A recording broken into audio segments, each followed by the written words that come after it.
मार्जार कुळातला म्हणजे मांजरीच्या कुळातला सगळ्यात मोठा प्राणी म्हणजे वाघ. आपला राष्ट्रीय प्राणी म्हणून वाघ या प्राण्याला महत्त्वाचं स्थान आहे. पण असं महत्त्व बहुधा तेव्हाच मिळतं जेव्हा तशी निकड भासते. वाघाचं अधिवासात असणारं महत्त्व, देशातलं अस्तित्व, रक्षण करण्याची गरज असे मुद्दे लक्षात घेऊन 9 जुलै 1972 या दिवशी वाघ हा राष्ट्रीय प्राणी घोषित करण्यात आला.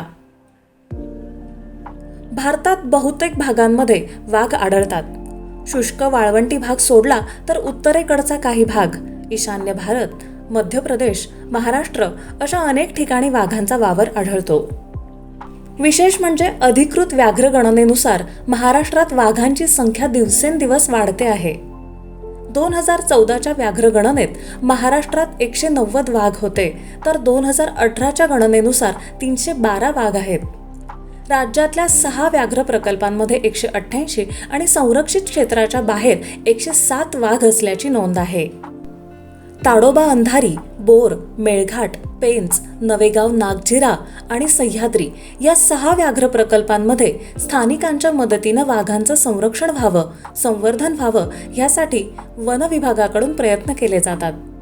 मानव वन्यजीव संघर्ष कमी झाला तर परिणामी वन्यजीवांची संख्या वाढेल, जैवविविधता टिकून राहील असा हेतू यामागे आहे.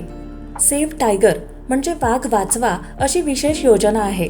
वाघ हा राष्ट्रीय प्राणी आहेच, आपल्यासाठी एक उमदा, रुबाबदार, देखणा, तितकाच ताकदवान आणि हिंस्र प्राणी आहे.